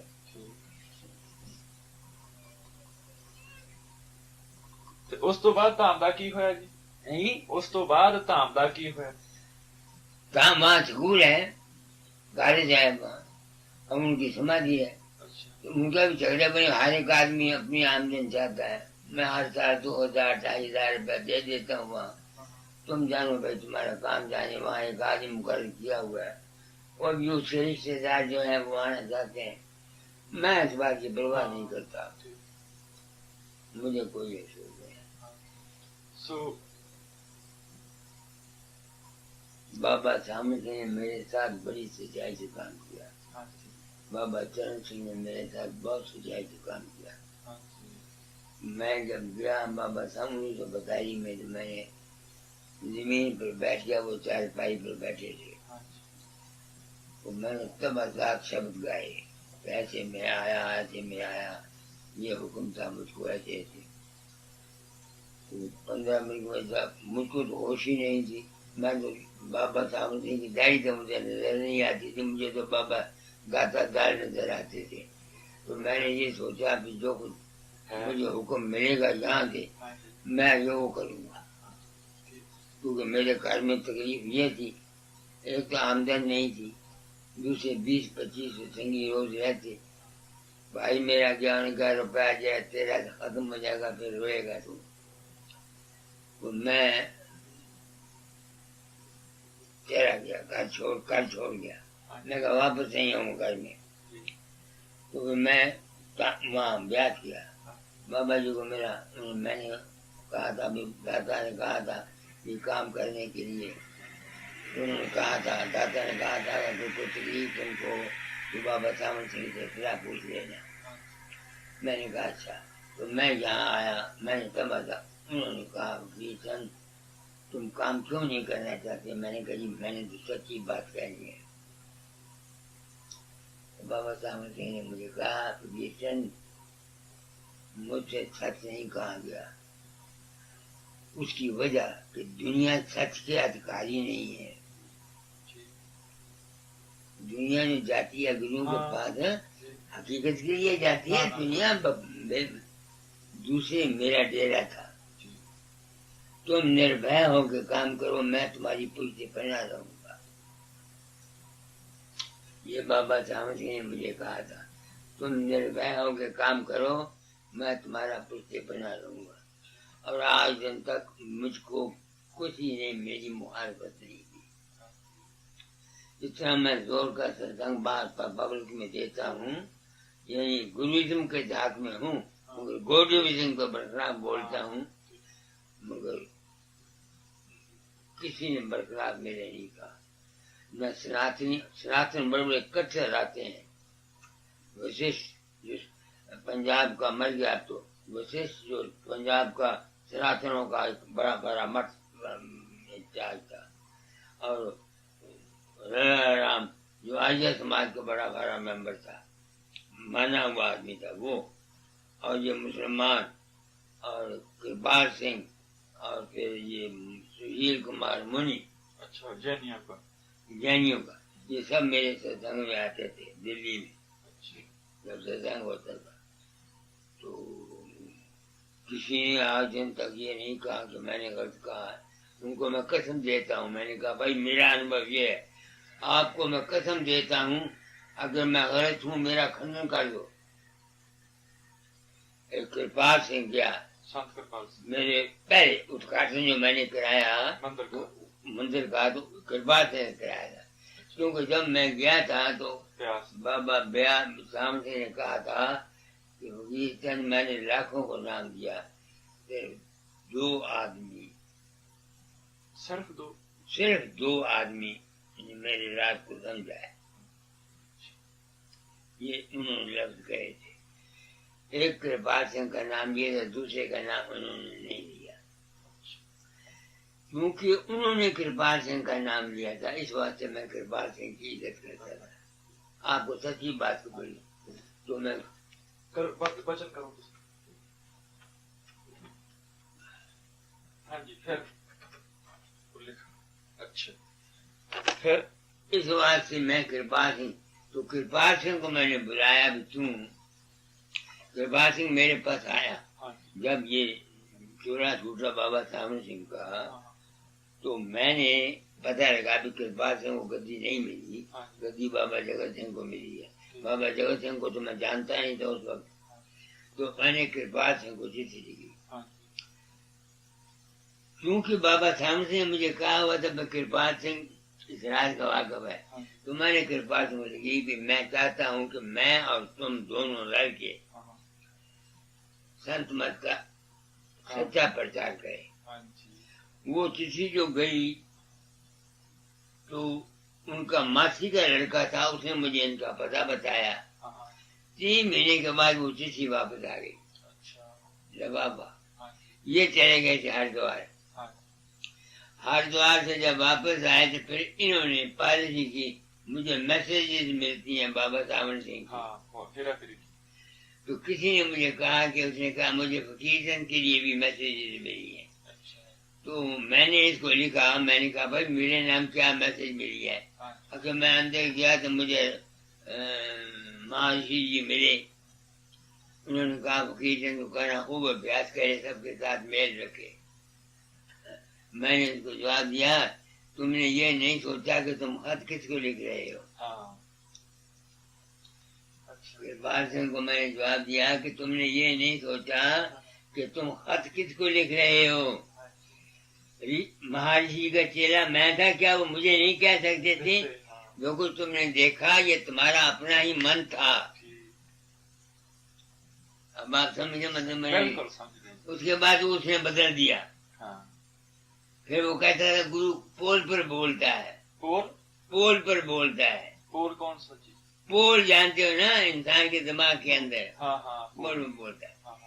तो दूसरे में सत्संग हो रहा था, मैंने कहा एक बात मैं पूछना चाहता हूँ, जिसके अंदर आपका रूप जाता है, पोल उसका बना के तुम्हारा बना?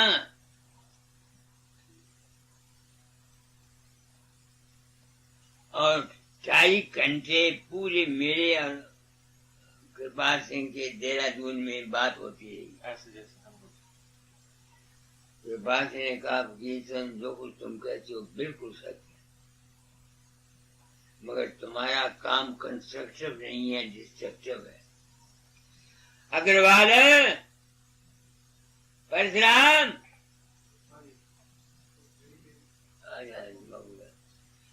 परशुराम आ जाना, को बोले नाले अच्छा हुजूर आ खड़काया करो मान गया वो मान गया। नाले ਦੇ ਨਾਲ शब्द याद आਉਂਦਾ।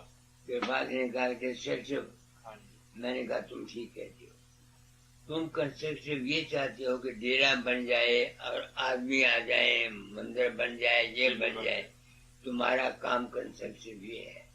मेरा काम कंस्ट्रक्टिव ये है कि जीव के भरम चले जाए, संशय मिट जाए और वो अपने आप में शांत हो जाए। तेरे मेरे में ये फर्क है। मगर जब कभी मैं गया, हमेशा की बात मेरे सत्संग में आता रहा, मैं खड़ियां सुना देता था, सुन जाता था, आप समझ गया मतलब है। मगर सच पूछते हो, मेरी तालीम सिर्फ तालीम याफ्ता आदमी के लिए है। मैं आपको सच्ची बात कहता हूँ, मैं आम दुनिया को ये तालीम नहीं देता, क्योंकि दुनिया इस सच्ची ऊंची तालीम की, सच्ची और की तालीम की हकदार नहीं है। दुनिया को दुनिया का काम बताना चाहिए। आप सत्संग कराते हैं, दुनियादार आए, उनको विश्वास पर उनको विश्वास पर लाओ। देखो मैं तुम्हें बताता हूँ, उनको ऊंची बात मत कहो। ये औरतें आती हैं, दूसरे आदमी आते हैं, उनको ये कहो कि सदगुरु वालों के तुम्हारा रखा है, तुम्हारे अंतर रहता है, तुम विश्वास रखो। नहीं समझ में आती है मेरी बात में। आगे मैंने आपको कह देता हूँ, मेरी लाइन पर कोई शख्स महात्मा यहाँ का सत्संग नहीं करा सकता हिंदुस्तान में, बिल्कुल वर्ल्ड में नहीं करा सकता, नहीं यूनिवर्स में नहीं करा सकता। नहीं करा सकता। इधर तो है ही नहीं कोई। जो इंडिया से इधर महात्मा आते हैं, अमेरिका में जाते हैं, वो तो औरतें ये है रुपए के लिए, औरतों के लिए आते हैं। हाँ जी, और तो जहाँ आप समझ के मेरी बात नहीं। पर इधर भी कोई अधिकारी है महाराज, अधिकारी तो है कोई ना कोई। कल जो आदमी बैठा था मेरे पास आगे के, महेंद्र नाथ, महेंद्र सिंह क्या, वो अधिकारी है। हाँ ठीक है। मगर कहे क्या महाराज, ये मार्ग तो उनके लिए है जिनको दुनिया नहीं चाहिए। हाँ वो तो हम लोग तो दुनियादार हैं। कौन है जो दुनिया से बचा हुआ है? पुत्र की चिंता, भाई की चिंता, रुपए की चिंता, सब कुछ चिंता। इसके लिए एक है, सरेंडर। बस सच्चे साहिबा, मैंने कुछ नहीं आता, जो कुछ है तू जान, तेरा कम जाने। बस अपने आप को लाना भी किया ने पल्ले की सी मैं क्या बाकिया ने भी की जाने या सरेंडर नहीं करना, ਉਹਦੇ ਅੱਗੇ चारा ही कोई अरे नहीं। बाबा सारी उम्र सबर करके मैं आया कहाँ, जिथों शुरू सिवाय सरेंडर के और मेरे पास है क्या? हाँ जी।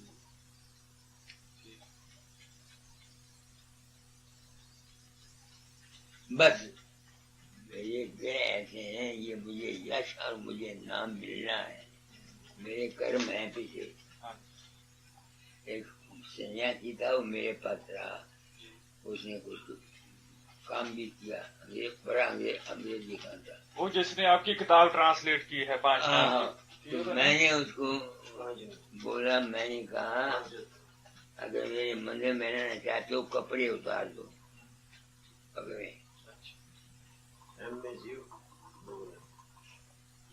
पगड़े कपड़े उतार दो तो रहो, वरना नहीं। चलो मैं पगड़े कपड़े हमारे आसमान दे नहीं बहुत साडी लाइफ इतना बीती है। मैंने कहा औरतें हैं बेवकूफ, ये पगड़े कपड़े वाले को देख के उनके पीछे दौड़ती है, नहीं समझ में आती है।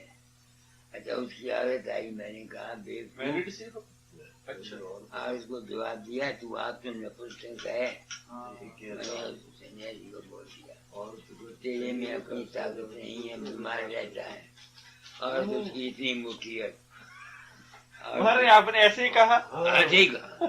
मैंने कहा औरत तेरी इतनी मोटी है, नहीं वो गल गली बहुत कमाल मगर अपना कहते कोई तुसी महात्मा कड्डो हाँ। सामने खड़ा तो होवे, चैलेंज के दे के आए अमेरिका से, कहने महात्मा हिंदुस्तान दे आए, कोई मेरे को ले आओ, सिवाय इसके कि थोड़ियां नौजवान लड़कियां खराब कर दे।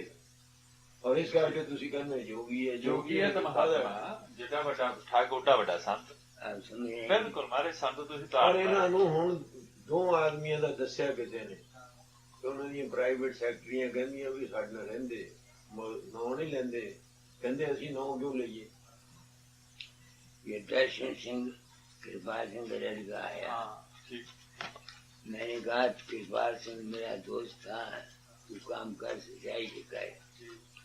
तो उसका सेक्रेटरी आया, मेरे को आया, तो स्टॉल लगी मैं क्या कोई गुरु नहीं चाहता, मैं क्या दर्शन सिंह को पूछो, तजर्बा हो जाएगा।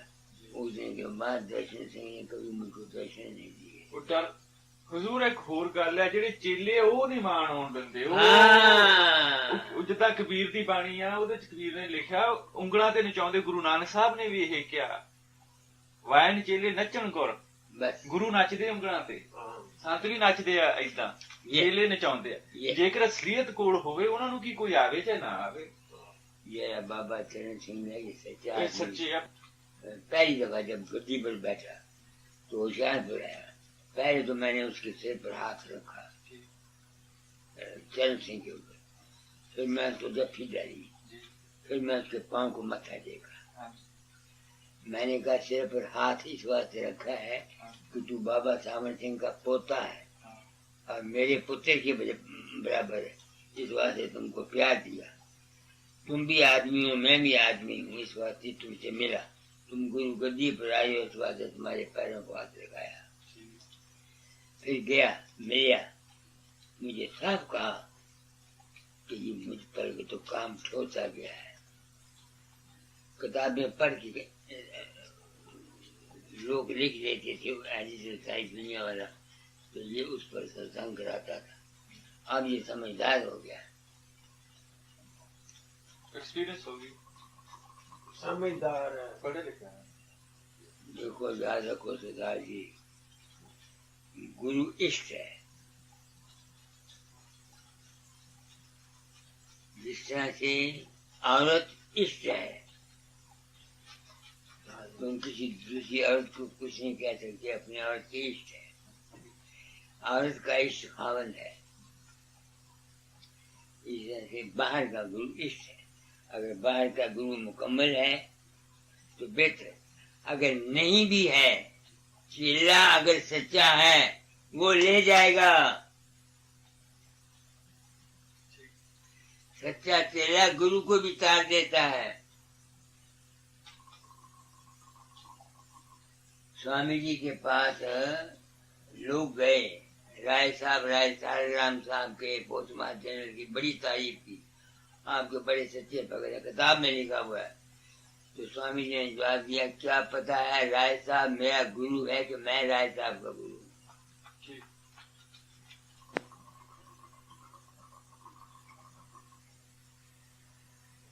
अब आप समझे मेरी बात को। समझ गए किताबी इल्म छोड़ के सदाजी एक बात तुमको कहता हूँ, दूसरी बात ही मैं जानता। अपनी आत्मा में सच्चे बनो, और कीर्तन की परवाह न करो, किसी की परवाह न करो। अपने आप को उस मालिक के हवाले करते रहा करो, उसका एक रूप मान लो। मान लिया होता जब तक प्रकाश और शब्द नहीं खुला, हाँ जी अगर प्रकाश खुल गया, शब्द खुल गया, प्रकाश गुरु के चरण है। ठीक ये रात में मत मिलेगा, प्रकाश गुरु के चरण है और शब्द गुरु का रूप है। जब तक वो नहीं खुलता, जब तक रूप जो तुम्हारे अंदर प्रकट होता है उसको पूर्ण मानो। गुरु को इंसान का रूप मत समझो। ठीक समझ तुम्हारा काम जिंदगी का बन जाएगा। सुबह शाम जो वक्त मेरे सच्चे बन के अपने आप को उसके सबूत करते रहा करो। बाकी दुनिया का काम है अकल से करो, अकल से करो, रोटी कमाओ।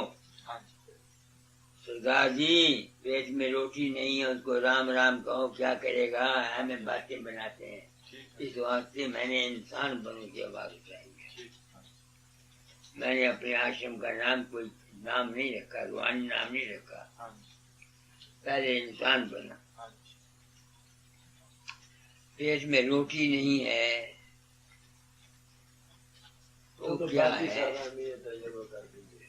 ਕਰ ਲਿਆ ਜੀ ਉਹ ਤਾਂ ਐਕਸਪੀਰੀਅੰਸ ਅਸੀਂ ਕਰ ਲਿਆ 22 और ਸਾਲ फिर ਹਜ਼ੂਰ ਇਹ ਤਾਂ ਮੈਨੂੰ ਐਕਸਪੀਰੀਅੰਸ ਹੋ ਗਈ ਆ ਜਿਹੜੀ ਤੁਸੀਂ ਗੱਲ ਕਹਿ ਰਹੇ ਹੋ ਨਾ ਇਹ ਦੇ ਨਾਲ ਐਕਸਪੀਰੀਅੰਸ ਆਲਰੇਡੀ ਇਹ ਹੋ ਗਈ ਆ ਕੋਈ ਇਹੋ ਜਿਹੀ ਗੱਲ ਆ 1.5 ਸਾਲ ਦੇ ਵਿੱਚ ਮੈਨੂੰ ਇਹ ਐਕਸਪੀਰੀਅੰਸ ਹੋ ਗਈ ਉਦੋਂ ਪਹਿਲਾਂ ਮੈਂ 10-15 ਸਾਲ ਪਾਗਲ ਹੋਇਆ ਰਿਹਾ आशी शर्मा को मैंने अपना नाम दर्ज किया अपने बाद ਵਿਲ में ਹਾਂਜੀ मैंने विल कर दिया ठीक है सेक्रेटरी हाँ, ये अब वो वहाँ मैं पिछली दफा गया था तो 2000 अंग्रेज इकट्ठे हुए ARE में हाँ, तो मैंने शर्मा को बोला मैंने कहा शर्मा बात सुन ले सब के सामने जितनी लड़कियां हैं अंग्रेजों की यहाँ तुमने सबको अपनी लड़कियां या बहनें या माएँ समझना अगर तुम ये नहीं करोगे तो ये काम मत करना ठीक है साफ कर दिया कोई लिहाज नहीं की अब मैं आया हूँ मैं क्या तुम्हारे बच्चे हैं तो खबरदार उसकी औरत भी थी मैंने कहा अब ये बूढ़ी हो चाहिए तुमने अब इसी और पुरुष बन के नहीं रहना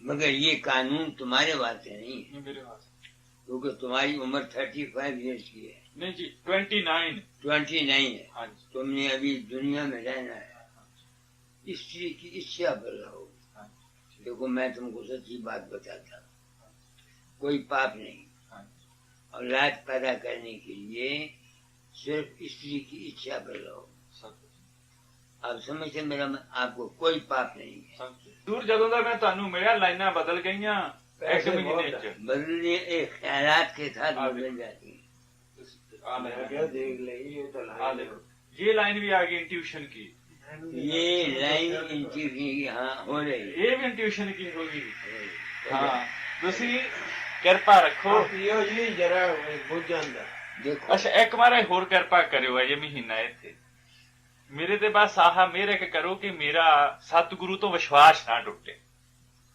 ਇਹ ਮੈਨੂੰ ਯਕੀਨ ਹੋ ਗਿਆ ਕਿ ਸਤਿਗੁਰੂ ਕੋਈ ਬੰਦਾ ਨਹੀਂ ਹੈ सतगुरु हर वक्त तुम्हारे साथ है अब ਇਹ ਮੈਨੂੰ ਪੱਕਾ ਵਿਸ਼ਵਾਸ ਹੋ तू ये समझ ले कि 24 घंटे वो तुम्हारा है और तुम उसके हो अरे गुरु नानक साहब के चेहरे होकर के तुमको इतना पता नहीं गुरु नानक साहब सौदा तोड़ने लगे उनको यकीन था कि वो मालिक के हैं सौदा तोड़ते हुए जब तेरा पर आए मैं तेरा सौदा तोड़ते गए मैं तेरा वो सौदा तोड़ना तो भूल गया वो ख्याल रहा मैं तेरा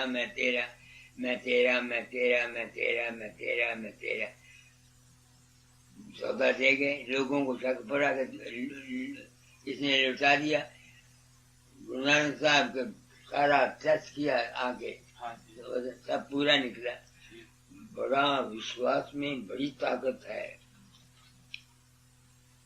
मेरी कामयाबी का राज यही है कि मेरा विश्वास था मैंने कभी नहीं सोचा महाराज जी के कितने लड़के हैं हाँ कितनी कमाई है क्या काम करते हैं क्या नहीं करते श्री छड़ गया कभी नहीं आपने तो ये कहा कि जो गुरु करता है वो मत करो हाँ। जो गुरु कहता है वो करो। करो बस बात खत्म है दो लफ्ज है हर शब्द की प्रकृति अलग है मुझे हजूर आपने फरमाया था कि परशुराम सिमरन वगैरह भजन छोड़ दो मैं जिम्मेदार हूँ आप चरखा काटो मुझे हुक्म हुआ मैंने चरखे में कमाल कर दिया पंजाब में 2 दफा फर्स्ट आया 2 दफा नाम हासिल किया आपको पता अखबार में भी आया तो इन्होंने कहा यही जिंदगी नाम से क्या करोगे नाम से अब अमीर है कि किसी की बात कमी नहीं मैं है। किसी बात की कमी नहीं अब देखो मैं तुम्हारे पास आया हाँ जी मुझे मालूम है कि तुम्हारी तनख्वाह कितनी है और तुम्हारी और भी क्या है मैं जानता हूँ मैंने फौरन $25 इसको दे दिए क्यों दिए सिर्फ इस ख्याल से कि हमने 5-7 दिन रहना है नहीं समझ में आई है ना तो ताकि मैं तुम पर बोझ न पड़ूं तो आगे तुमने बथेरा खर्च किया थोड़ा दिया मैंने $25 अपने पास से तुमको दिए हजूर मैं बेनती करा एक नहीं सवाल मैं आपको अपनी बात बताता हूँ ढाई पैसे जाए। हाँ, पैसे वाला आदमी है, वो देता है, मुझे कोई इनकार नहीं, ये बात नहीं है। आप कोई अमीर तो है नहीं कि आप अमीर हैं, आपके पास इतना पैसा है कि आप मेरे लिए आगे तुमने बहुत खर्च किया अपने जज्बे में आकर के। नहीं जी, सौदा कीता, सौदा ठगिया मैं बहुत बड़ा। और कुछ बात पूछनी हो तो पूछिए।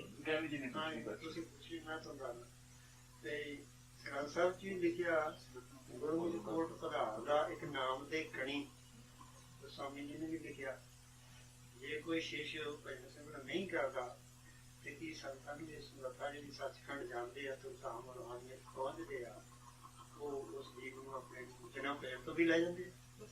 ਗਿਆਨੀ ਜੀ ਸਵਾਲ ਕਰ ਰਹੇ ਮਹਾਰਾਜ ਇੱਕ ਕਿ ਗ੍ਰੰਥ ਸਾਹਿਬ ਦੇ ਵਿੱਚ ਇੱਕ ਤੁਕ ਆਉਂਦੀ ਆ, ਗੁਰਮੁਖ ਕੋਟ ਆਧਾਰ ਦਾ ਭਾਈ ਦੇ ਨਾਮੇ ਏਕ ਕਣੀ।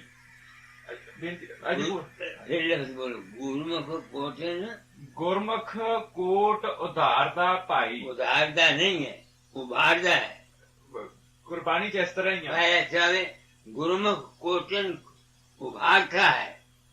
वो हो रहा तो महाराज वो है गुरमुख कोटन कोट उभारे। हाँ, ये सुखमनी साहब चाहता गुरमुख कोटन कोट उभारे। ਜਿਹੜੀ ਇਹ ਤੁਕ ਦੀ ਗੱਲ ਕਰ ਰਿਹਾ ਉਹ ਇਸ ਤਰ੍ਹਾਂ ਗੁਰਮੁਖ ਕੋਟ ਉਤਾਰਦਾ ਦੇ ਨਾਮੇ ਇੱਕ ਕਣੀ ਨਾਮ ਦੀ ਦੇ ਕੇ ਗੁਰਮੁਖ ਜਿਹੜਾ ਕੋਟਾਂ ਨੂੰ ਉਤਾਰ ਦਿੰਦਾ, ਇਹ ਲਿਖਿਆ। ਅੱਛਾ, ਇਹ ਸਵਾਲ ਕਰ ਰਿਹਾ ਕਿ ਕੀ ਜਿਹੜਾ ਉਹਨਾਂ ਦਾ ਗੁਰਮੁਖ ਦਾ ਸ਼ਾਗਿਰਦ ਨਾਮ ਨਹੀਂ ਕਰਦਾ, ਅਭਿਆਸ नहीं करता, उसको क्या मिलेगा? पहली तो ये बात है। दूसरी बात यह कि नाम है क्या? तुम ग्रंथ साहब को बोलो चौथा पद, चौथी पद है कि नहीं? नाम रहे चौथे पद माही, ये छूने तेरे लोकी माही। दुनिया ने सिर्फ यही समझा हुआ है कि गुरुमुख ने ये नाम दे दिया, 5 नाम या राधा स्वामी नाम या राम राम, वो उसी को जपते रहे। ये नाम नहीं है, ये नाम के जपने की पहली सीढ़ी है। असली नाम है तुम्हारा प्रकाश और शब्द में जाना, उससे उभारता है, ये मानता, उससे तारता है। एक ताराचंद है भवानी में, उसका मेरे मानवता मंदिर से 3 गुना ज्यादा रकबा है, क्योंकि अज्ञानी आदमी आते हैं, वो पैसा बहुत देते हैं। अच्छा, उसके पास कितने कमा जमीन है, अपनी कमाई वो आप खाता है, उसके 10 किले जमीन है, वो 10 किलो जमीन मेरे छोले आप बीजता है, आप खाता है, किसी से संगी का नहीं लेता। और मैंने ब्रह्मचारी है, मैंने कहा 3 महीने खामोश रहा करो, बरसात के अपने घर में बैठे, बोले मत करो, चुप मौन तारो। और किसी औरत को है बूढ़ी हो या जवान हो अपने कमरे में मत आने दो, क्योंकि वो यानी शादी से नहीं कराई, तुम्हारा काम चल जाएगा। उसके बड़े बड़े वजीर उसके शागिर्द हैं, हजारों आदमियों के, वो मेरे पास आया करता है, कुछ नहीं पढ़ा हुआ, अपनी देहाती जुबान में कबीर के शब्द तंबूजे पर गाया करता है, सत्संग में सत्संग कराता है। आप समझते हैं ना? अब वो उसका पिछला कर्म था, उसने छोटी उम्र से इसको शौक था, तो उसको एक मेरा गुरु भाई था, उसने कहा था भाई मैं तो राधा स्वामी नाम तुमको दे देता हूँ, मगर अगर असली बात पूछो तो हमारे सबसे बड़ा भाई वकील चंद है, उसको मिलना। अच्छा, तो वो दिल्ली आया, मैंने सोचा कि अगर वकील चंद संत होगा तो मुझे अपनी जूस देगा। तुम्हारा और पापा ये नहीं चलिया। अच्छा जी, वो अवर तो भीड़ बहुत थी ज़ाहिर पर, बड़ी मुश्किल से वो अंदर आया, सादा कपड़े से, मुझे क्या पता कौन है, यूं बैठ गया। मैं चाय पीने लगा, मैंने रोरा उसके हवाले कर दिया, 2 घूंट लेके उसको दे, उसका विश्वास बैठ गया। उसने मुझसे कहा कि मैं ये काम करना चाहता हूँ परमार्थ का और नाम का। मैंने कहा ये शर्तें हैं कि अपनी रोजी आप कमा के खाओ, अपनी रोजी आप कमा के खाओ, किसी सत्संगी का पैसा तुमने नहीं लेना, किसी औरत के पास तुम की तरफ नहीं देखना, तेरा काम चल जाएगा। अब उसका काम मुझसे भी ज्यादा चला हुआ है, मेरे काम से 3 गुना काम ज्यादा है। अपनी कितने कमा, उसकी जमीन है, 2 कुएं खोदते हैं और जगह खारा पानी निकलता है वहाँ मीठा पानी निकलता है। गरीब आदमी जाते हैं, गायें गरीब जाती हैं, बूढ़े आदमी जाते हैं, उनको रोटी देता है, उनके काम करता है। अब समझो मेरा मतलब है, तो ये है कर्म पिछले जन्म के, इसके मैंने ये नहीं है।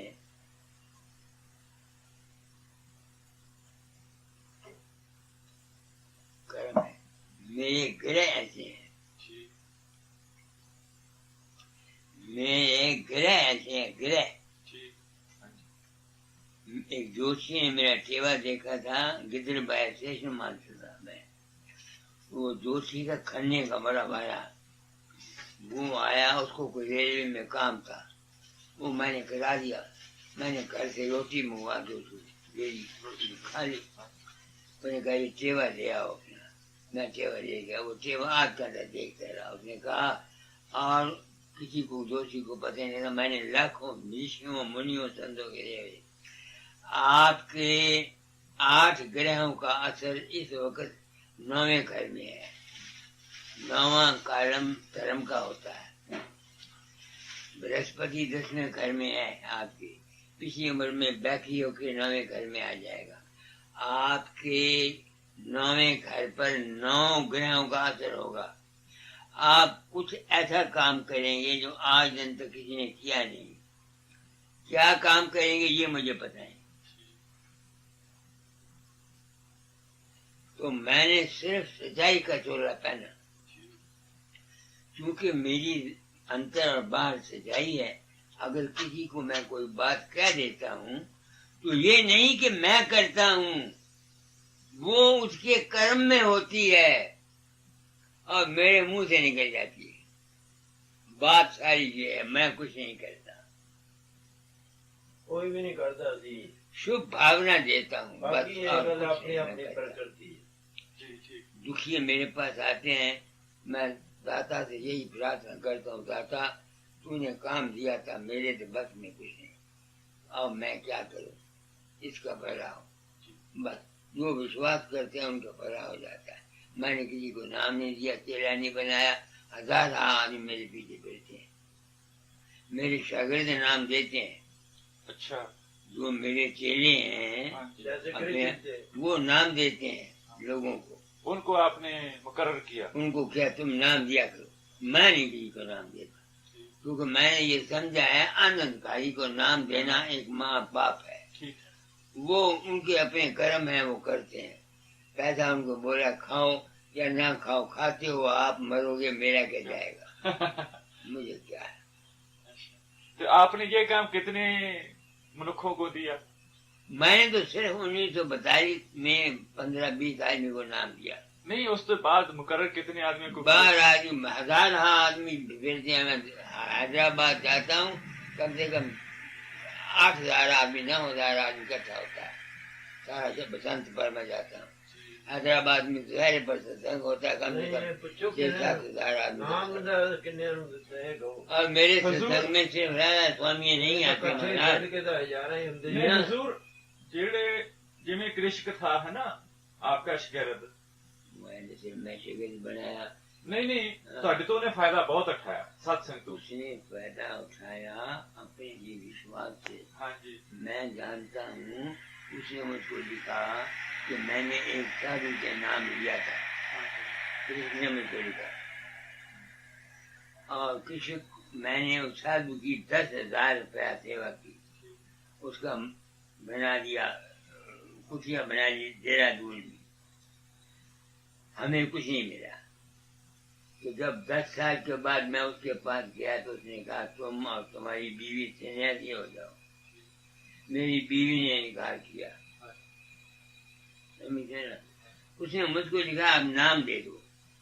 मैंने कहा मैं नाम किसी को नहीं देता, मेरे गुरु ने मुझको राय समय नाम दिया था, गुरु स्वरूप का ध्यान किया था, तुम जहां से मर्जी नाम ले। उसने मेरे रूप को, ये रोटी है बाबा जी, दाल है। बस रोटी का वक्त है। ਪਿਆਰ ਬੜਾ ਮੇਰੀ ਤੇ ਘਰ ਵਾਲੀ ਨੇ ਨਾ ਲੱਗੀ मेरा तुम्हारे से हाँ जी, जो कुछ मैंने समझा यही मानिए। हाँ जी, ये कान मेरी समझ में जो आया मैंने बताया। ਠੀਕ ਹੈ ਜਿਹੜੇ ਪਿਆਰ को नहीं ना मगर जो ग्रंथ साहब में लिखा हुआ उसको नहीं समझते। वो ही कहता हूँ वो टेप छोड़नी चाहिए, उससे कोई फायदा नहीं। वो इसके मैं ये नहीं कि ग्रंथ साहब की टेक छोड़ गई, नहीं, इसका मतलब ग्रंथ ये- साहब के शब्दों के अर्थ को समझने की कोशिश करनी चाहिए। यही बात। टेक के बगैर तो गुजारा नहीं है। नहीं यही गल की नहीं वो ठीक ही है जो मैं किया शुरू शुरू में सबकी टेक होती है। गीता दा से हुण गीता जो मेरी भी कहती है, थी। उसके मुताबिक जीवन कोशिश करी दी चलो। ठीक टेक है सी भी जो गीता है ही है, बाकी कुछ नहीं। हाँ, ये टेक जड़ी है छड़नी चाहिए है, हुण भी मैं कहंदा